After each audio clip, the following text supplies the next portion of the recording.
ఆ అడవిలోపలికి అడుగు పెట్టాలంటేనే ఆ ప్రాంతం ప్రజలకు భయం. అక్కడ ఉండేది ఓ మనిషే, కానీ రాక్షసుడిలా మారిపోయాడు. అతని పేరు రత్నాకరుడు. అతని పని దారి దోపిడీ. అతని దైనందిన జీవితం అదే.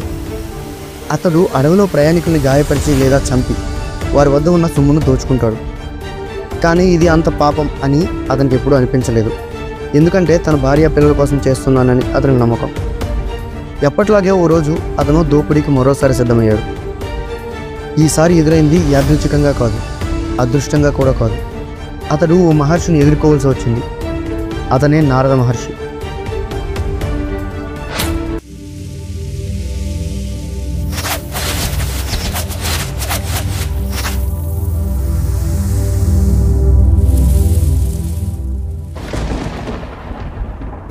Hello friends, welcome back in to our channel ఫిలోమిథికా.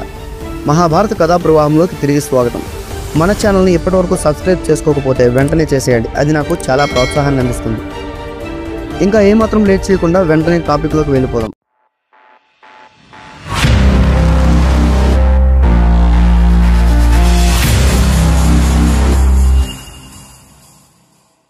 నారదుని అడ్డగించి అందరిలానే నీ దగ్గర ఉన్నవన్నీ నాకు ఇవ్వు అని బెదిరించాడు.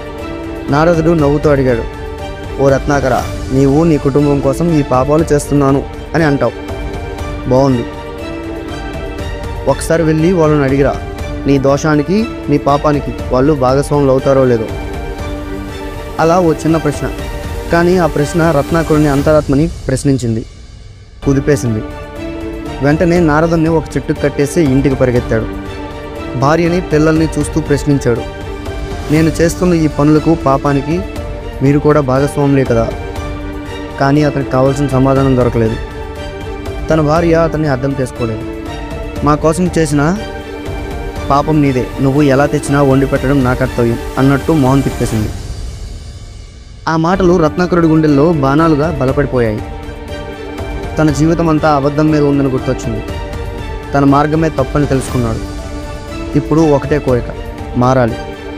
అతను తిరిగి నారదుడి వద్దకు వెళ్ళాడు. మార్గదర్శనం కోరాడు.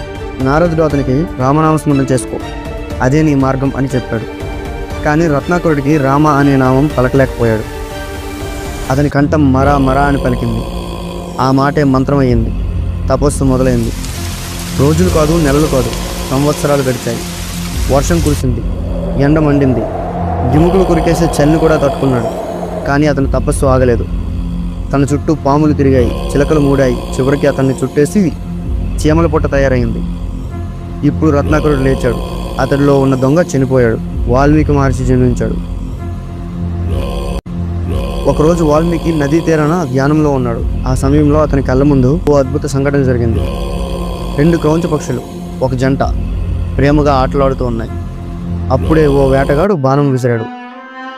ఓ పక్షి నేలపై పడిపోయింది. పక్కన మిగిలిన పక్షి ఆర్తనాదం చేస్తూ కేకలు వేసింది.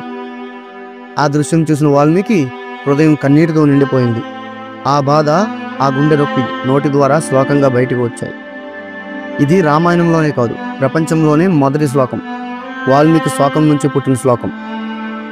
మానిషాత ప్రత్యష్టాం త్వమగమ శాశ్వతీ సమహ యత్ క్రౌంచ విధినాదేకం వదసి స్వేహతం. అంటే, ఓ వేటగాడ, నీవు ప్రేమలో మునిగిపోయిన ఆ పక్షుల జంటను విడదీశావు. ఓ పక్షిని హతమార్చావు. ఈ కారణంగా నీవు ఎప్పటికీ శాంతిని పొందలేవు. అది ఓ శ్లోకం, కానీ అదే ఓ కావ్యంగా మారింది. దానితో పాటు వాల్మీకి హృదయంలో ధర్మాగ్ని జ్వలించింది. అప్పుడు ఆకాశాన్ని చీల్చుకుంటూ ఒక శబ్దం వినిపించింది. బ్రహ్మదేవుడు ప్రత్యక్షమయ్యాడు. మహర్షి, నీవు ధర్మాన్ని చూశావు, ఇప్పుడు ధర్మాన్ని రాయాలి. శ్రీరాముని జీవితం నీ కలంతో రాయు. ఆ కథ తరతరాలకు మార్గదర్శకమవుతుంది. ఆ కథే రామాయణం. వాల్మీకి కళ్ళు మసకబారిపోయాయి. కానీ ఆ కలంలో నుంచి ధర్మం, శాంతి, ప్రేమ మరియు రాముని విజయగాథ వెలువడ్డాయి. ఇలా ఓ దొంగగా జీవితం మొదలుపెట్టిన రత్నాకరుడు ఇప్పుడు శాశ్వతమైన కథా రచయితగా, వాల్మీకి మహర్షిగా చరిత్రలో నిలిచిపోయాడు. ఇదే శ్రీమద్ వాల్మీకి రామాయణం తొలి అడుగు. తరువాతి భాగంలో అయోధ్య నగర వర్ణన, దశరథ వంశ చరిత్ర మరియు శ్రీరాముని పుట్టుక. సిద్ధంగా ఉండండి. ఈ వీడియో మీకు నచ్చింది అనుకుంటే ఒక లైక్ చేయండి, కుదిరితే షేర్ చేయండి.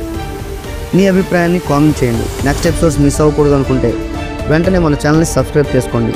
జై శ్రీరామ్, జై హింద్.